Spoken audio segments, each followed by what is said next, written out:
We all read this?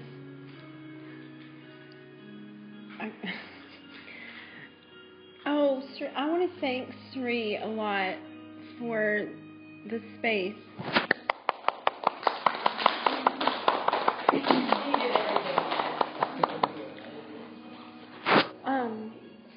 Is everyone comfortable? And thank you guys for coming. So this is just a little story. Did everyone look at their Hi, Fairy. Did everyone look at their book? We have Oh, this is my book. Oh, sorry.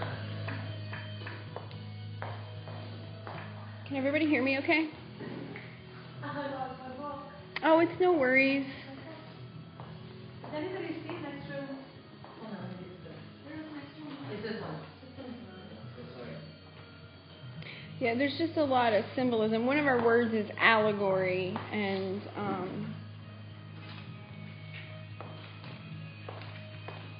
everyone just get comfortable. So I'll take some deep breaths.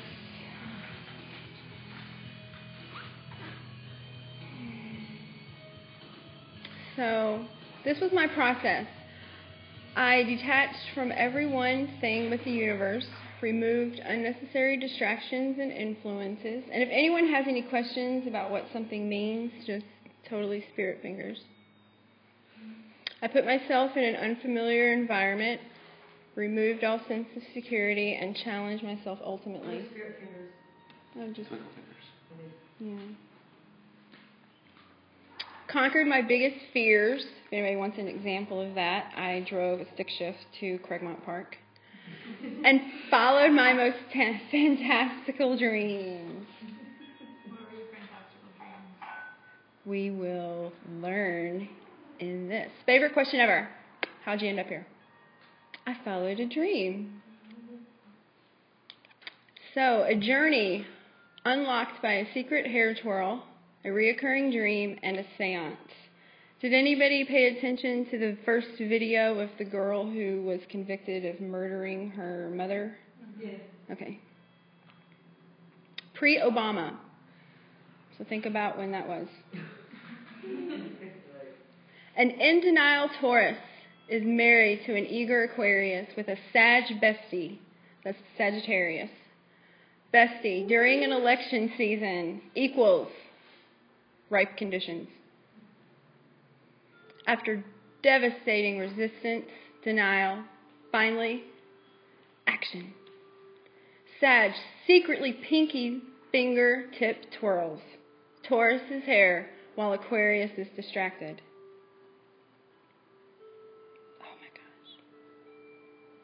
Does anybody want some clarity on that? Let me give you guys some clarity on that. Let me give you guys some clarity. A Sagittarius, if anybody is familiar with Sagittarius, they're really awesome.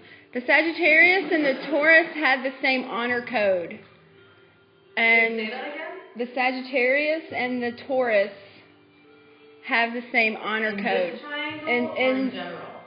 I would probably say in general, I find, but definitely in this triangle. What does that mean? A Taurus is very loyal, and a Sagittarius is also very loyal. Not just very loyal. I will say loyal probably says it all. The Aquarius in this situation is distracted. Literally in this situation, he's distracted on his cell phone. It's really interesting. Because everybody's in the same room at this moment. This is when we first start to learn about energy. Taurus, totally medicated. Shock, simultaneously denial plus chakra activation equals imagination.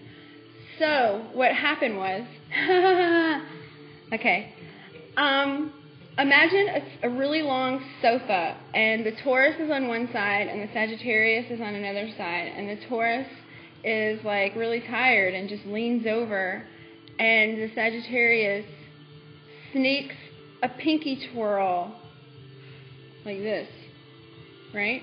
A slow, you know what I mean? Just imagine a slow twirl. So the Taurus is like, red alert, red alert, red alert. There is some activity going on. Am I imagining this? I've got to be imagining this, right? So I'm sitting there for about an hour. Oh my God, am I imagining this? Am I imagining this? I cannot act right now. What is going on? What is going on? What is going on? And then I get to, okay, hold on, this feels good. But it's the imagination. Reaction. What happens? Taurus shifts. Let the healing begin. And the denial. That did not happen. Send Sag into the future equals drop bomb on Sag and walk out. So tell Sag, I will always choose my husband. Walk out. Focus.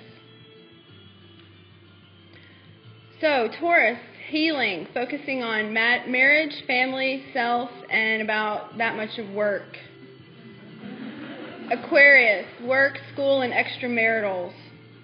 So the Aquarius starts degree collecting, right? I think Aquarius has almost 8 degrees right now. He lacks 1 semester of an MBA and 2 semesters of a JD.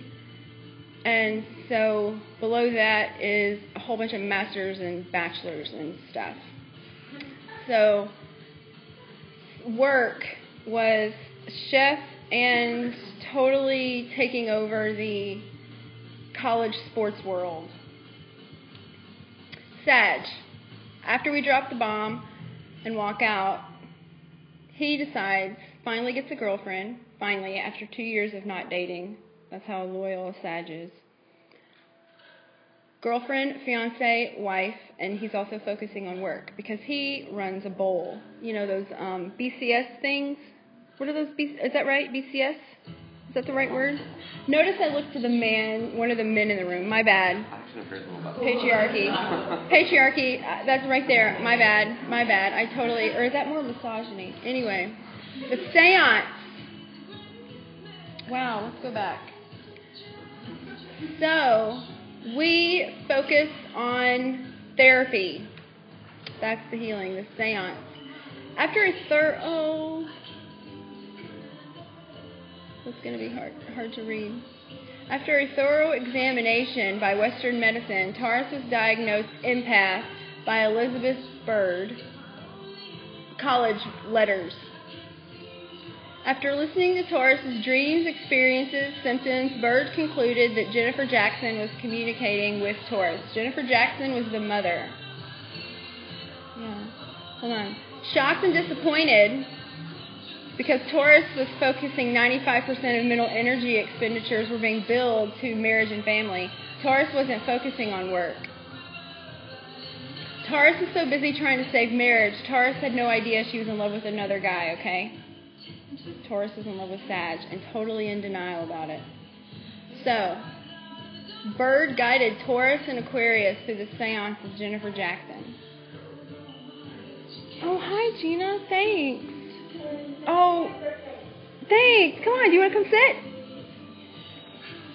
So I was helping on the murder trial of Jennifer Jackson.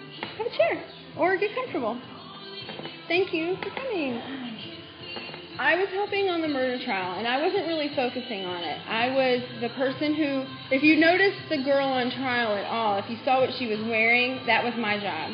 Like, I would pick out the clothes that she would wear. I would hang out in this room during court and, you know, get lunch and do the fun stuff. But because I was helping Nora pick out her clothes, she would call me and, you know, like I would be shopping at Target for her and we would have like girl time conversations. And I wasn't really thinking about work. So that whole other side of why she was in jail wasn't really registering with me, or so I thought. So I'm just focusing on saving my marriage and not really paying attention to anything else. And focus. See, that's important. Oh, yeah. I think I got lost. Okay. So, how is it that you came to know Jennifer Jackson and be working on Okay. And why does she need clothing? Okay, she was on trial at this time. She had been arrested. She had been awaiting trial. And I had been focusing on healing and things like that, so I wasn't really thinking about work. So my friend Pam, who worked for the defense, needed an assistant, basically. And so I didn't really want to do very much, and and the trial was about 3 weeks long. So I was like, sure, I'll get lunch every day.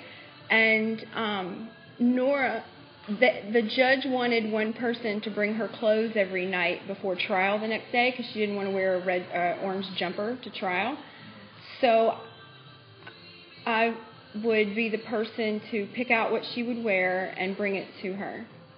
But the state of Tennessee, where we were living, requires like a lot of specific conditions. So, you know, she couldn't wear everything. She couldn't look the exact way that like I wanted her to look, but she looked really lovely in a lot of things. But, you know, like I would be walking through Target just to like, you know, I wasn't paying attention to the fact that she was in jail for allegedly stabbing her mother 50 times. You know, so when we're talking and we're on the phone and I'm walking through Target and she's like, oh, yeah, I love that. I love blue sweaters. And, you know, yeah, I'm doing this. And no, you know, so we're like girl time. Like imagine you're on the phone talking to one of your girlfriends about and connecting with someone who is in a difficult situation is easy. So we would, you know, like I would try to remain professional in the sense of like I really didn't want to know anything and I didn't want to dedicate a lot of time to it. So I would go into my one of 3 therapy sessions a week and talk to my therapist and just tell her all of my dreams and tell her, just unload. I would just decompress in her office and tell her things that would happen that I wasn't understanding. And so she's the one who kind of put it together. And so Bird, Guided, Taurus, and Aquarius. Oh, she was my marriage counselor, actually. I had 2 other therapists. She was the one who was working with Aquarius and I. Who is that? Oh, okay. I'm going to continue. I'm so sorry. No worries. So we're in this seance, and, you know, I'm still wanting to, like, oh, that's really pretty. Oh, Gina, thanks for that, onion. I really like that. Oh, hey. Have a seat. Have a seat. Welcome. Oh, yeah. Oh, no whispers. Welcome. Thank you. No one eat that cupcake. Oh. Have a seat. Hi, you guys. Welcome. Oh, thanks a lot. Yeah, just I have a have seat. blankets too if you need something for the floor. Dandelion, I have a question. Uh-huh. It's your birthday? Tomorrow. Oh. Yeah, I'm closing out a 2-year cycle that we're learning about in this. Oh, no worries. Okay.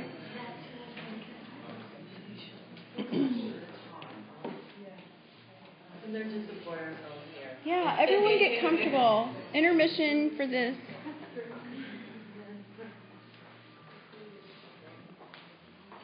Bridget. Yes. Bridget, I have a chair in here for you. Would you like to sit? I will soon. Okay, you're doing... Where is Scott? Oh, okay. Well, Crystal. No worries. Yeah, this was my grandmother's. This was my grandmother's. And this was as well. Okay, so I wasn't really familiar, like my grandmothers were witches and stuff, but like, and we'll learn a little bit more about that. But I wasn't quite prepared for all of what this involved. And so, you know, I feel like it was totally wasted, or maybe it wasn't. So I went to visit my grandmother, and she told me that Jennifer didn't visit, and I kind of knew she didn't. The reoccurring dream. Sag is married in Memphis. This is not the actual reoccurring dream. This is just kind of setting the context of it.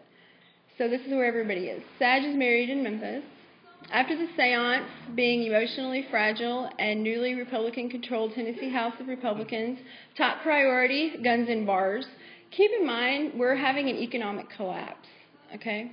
Legislation during economic collapse equals bad. I don't know how to move my PowerPoint. But anyway. Okay, 2 fingers up. Or the other way. Yeah, sorry. I don't know. Yeah, I know what you're talking about, but I think it might be, I realize now it might be messed up. Look at your projector. The projector. This part?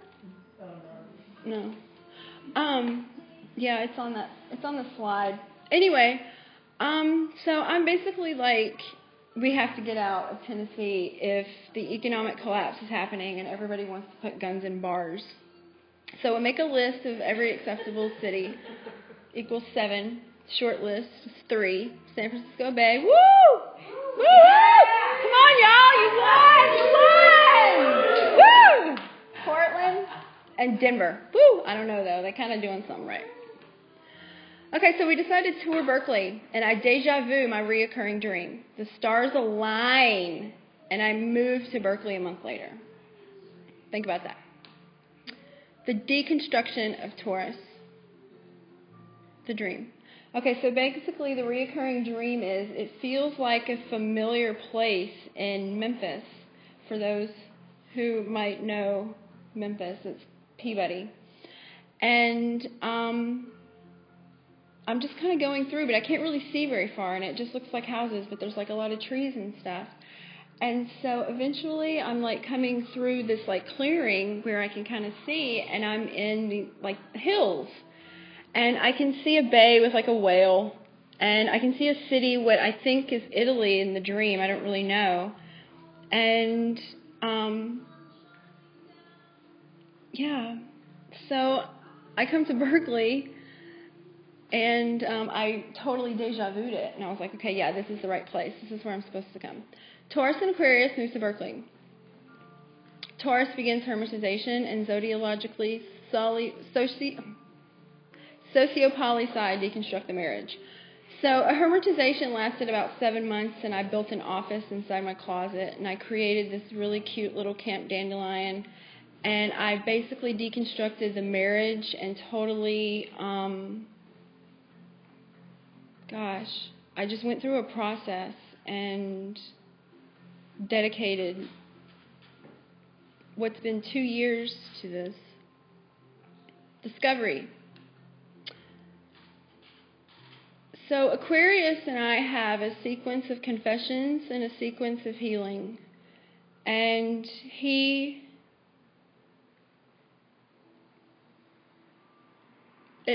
confesses a lot of hurtful things too that I never even considered, such as he watched his like 2 best friends fall in love basically. And he saw a lot of things that I didn't see because I still hadn't fully accepted a lot of stuff. But going through the process, I really was able to admit a lot. And our foundation, we ended up being friends. And he actually has been assisting in reconnecting with Sagittarius. So he kind of became a wingman, if you will. Taurus tests and politely confesses to Sag in a beautifully handwritten letter. Beautiful. It was beautiful, people. But still, throughout it all, I was very appropriate. Aquarius and Sagittarius connect, talk, friends. Bros before who? Right. Just kidding. Sagittarius is like, hold on, I'm not really going to deal with this right now.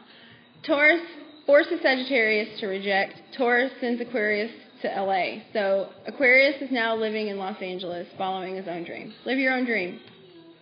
Sag freaks. Taurus and Drubu make a love spell. That was actually what that was over there. Enter Occupy and Scorpio. Woo!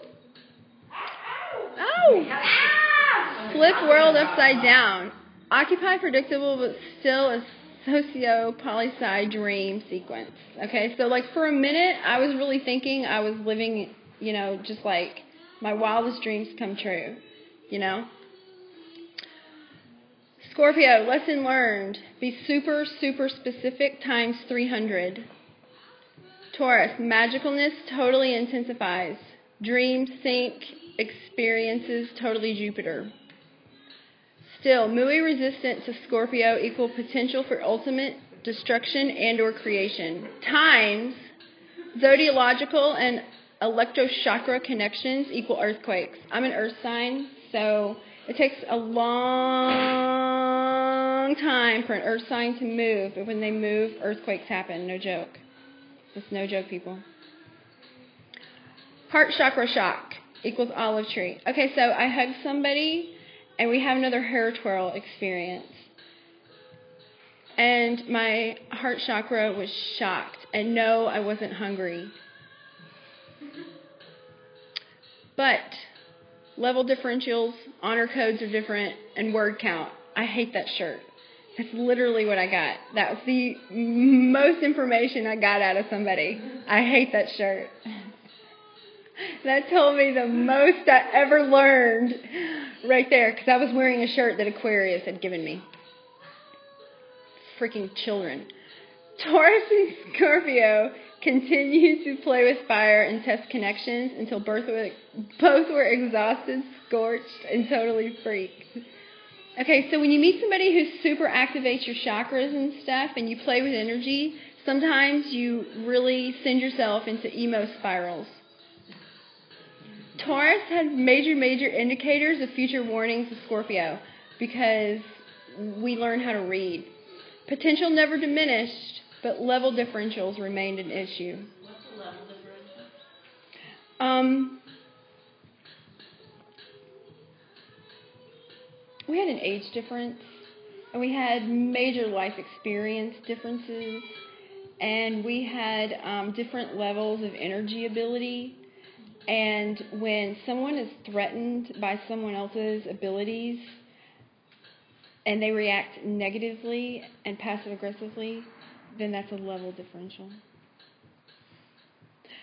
Because when someone learns that they can do something really cool, you want your partner person to be proud of you, right?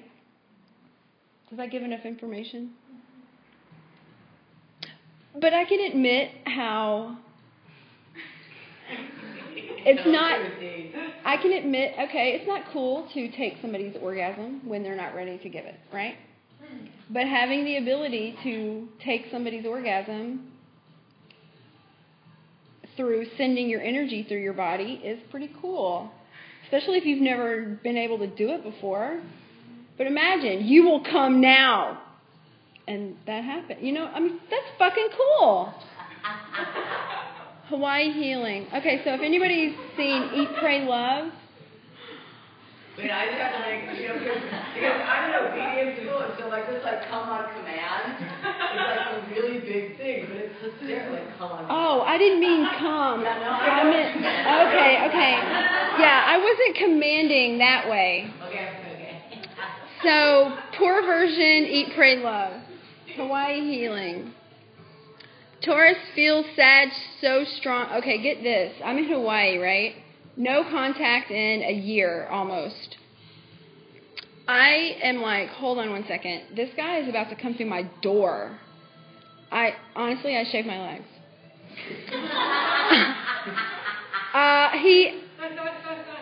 He asks Aquarius to be his Facebook friend that day. Okay? Now that's an energy connection, right? So visit the top of a volcano with grandmother's crystal ball. We went to the top of Diamond Head, and then we cleansed in the waters. Test. We sent Nora an innocent letter. So we've been having the crystal ball and I, we've been having some Nora feelings at that time, right? And she had been begging for pen pals, not me, but I knew, she was convicted, all that good stuff. And I was really kind of having these feelings I couldn't quite understand. And so I contacted Pam when I was in Hawaii, and I was like, hey, I contacted Pam a long time ago, and I got Nora's address because she was begging for pen pals. So I finally decided to send her a letter. And I wanted this letter to be really simple and polite, but the intent within it was totally seeking and really kind of accusing. But I wanted it to be so innocent because I wanted her reaction to let me know the answer. The answer to what? If my energy test worked. Because I put the intent accusing her, stabbing her mother. Like with I think I know where the murder weapon is.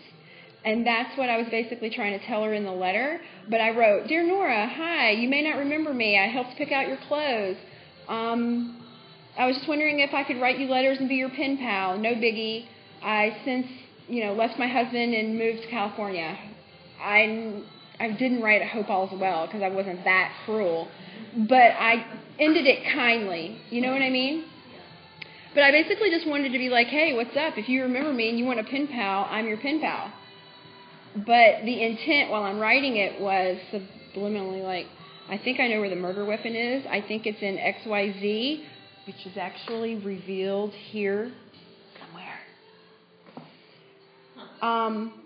So yeah, deal with that. Because if she wrote back in a nice way, I'd be like, yeah, I wanted to test her reaction. Yes. What is the significance for you knowing about the outcome of the murder, or what weapon was used? Or where it is? Sure. There is no real significance for me because it doesn't really matter. I was using it as, to this point, I'd been testing myself. Basically what happens is, the way I've experienced things are like, wait a second, what was that? And then it's me trying to answer that question. And through that comes a lot more questions until I realized, like, hold on a second, I'm living like synchronicities like all the time, and I hadn't really been paying attention to it. Does that make sense? And so in the beginning, before, there was a lot, when I was in denial about a lot of things. And having since come out of a lot of that denial, it no longer matters.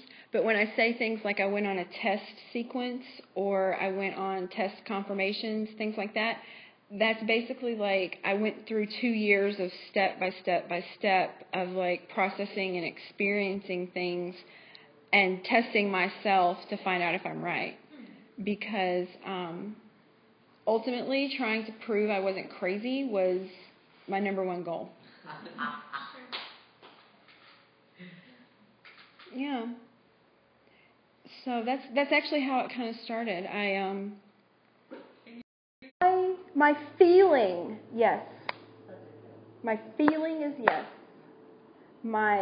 If I based everything on evidence and I based everything on, like if I were on the jury, she would be totally sitting somewhere right now. But the way I feel about her is yes. That's quite a contradiction. Yeah. Because at the time, like, I wasn't an advocate for her. I was indifferent. But I would experience these things that, like, I really wasn't, like, walking into the courtroom, it would be empty, but I would have to run and throw up. But that energy shift, and so I wouldn't know what that meant, but I had so many of those kinds of examples and so many kinds of things going on that my therapist was like, "You're an empath." And I was like, okay, what does that mean? Because I wasn't quite familiar in that context of, even with, like, my grandmothers were witches. They weren't really talking about being, we didn't really talk about that much.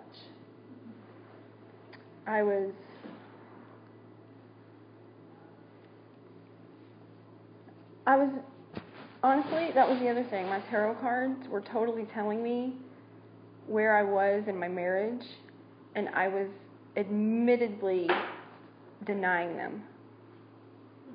It was telling me to save money and get out of my marriage, and I would act like I didn't know what it was saying. Does that make sense? That's how slow I was ready to make a change.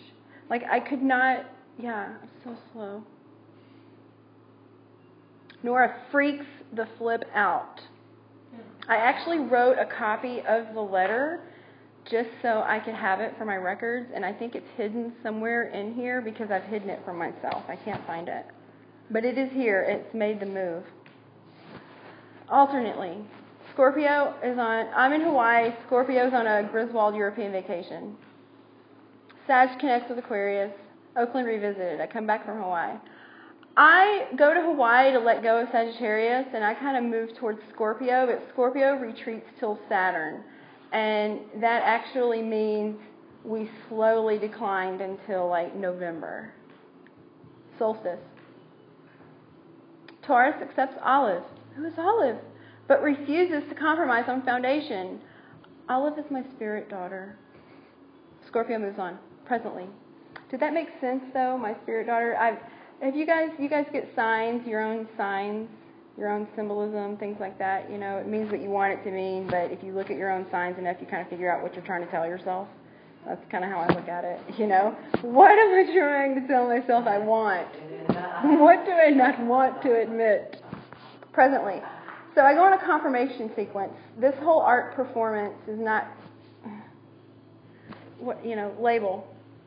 It's been a series of like confirmations for me, and that's been really nice. And so I have to give like mad respect, total mad respect to Mother Earth.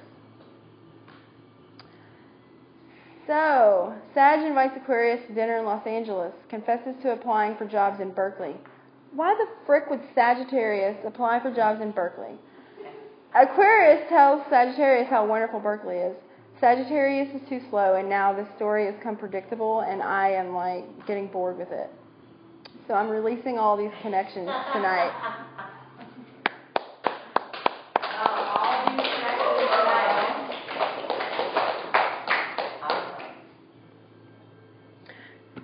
So, does everyone know what is coming? No. Okay. Wow. Should we? No, but I do want to give you guys. About catharsis. Yeah, you can. Oh yeah, Bridget.